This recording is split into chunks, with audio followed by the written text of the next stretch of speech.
I'd like to ask you a little bit about the pretrial statements that were made in this case. You indicated you'd read the stipulated facts. Yes, ma'am. So you're familiar with the statements that were listed in the stipulated facts?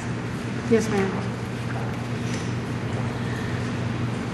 Let me ask you this. When an accused has not yet been named or anyone charged with a crime, is it consistent with the standards of practice for prosecutors in North Carolina for a prosecutor to express his or her personal opinion that a crime is being committed?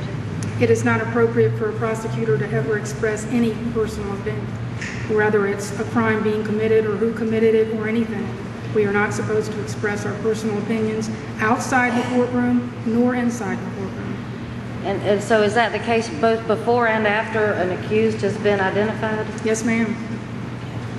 Now, why are prosecutors not supposed to express their opinions inside the courtroom? Is there a rule in North Carolina about that? There are rules and cases, and I believe the comments to Rules 3.4 also talk about that a prosecutor should never express what their personal opinion is in argument or in any other form. Well, what's the risk about it to be avoided by a prosecutor saying things outside the courtroom about his or her personal opinion?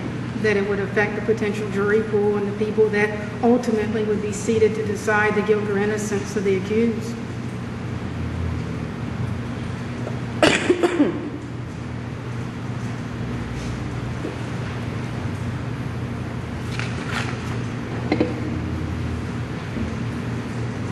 Is it consistent with the prevailing standard of practice of conduct by prosecutors in North Carolina for a prosecutor during an investigation of a crime or an alleged crime to threaten to a person or a class of persons with criminal charges if they don't come forward and provide evidence? No. No, it is not. And how does that deviate from the standard of practice that's followed by prosecutors? Well, first of all, I'm not sure what crime you would charge them with. I'm not sure there is a crime for failing to come forward unless you're a doctor that's supposed to be reporting, for example, a gunshot wound or something like that. But other than that, it's just, in general, coerced testimony is not reliable. You don't want to threaten people with their own freedom if they don't cooperate with you because they may feel then compelled to tell you something that's not true to just save themselves. Let me ask you about some comments that involved alleged lack of cooperation.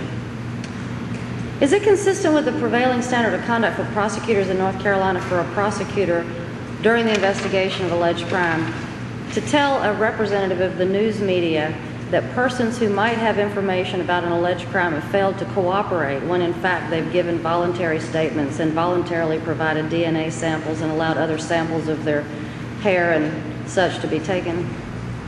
I would think that that would potentially violate two different rules. One is you're not supposed to be talking about the case, period.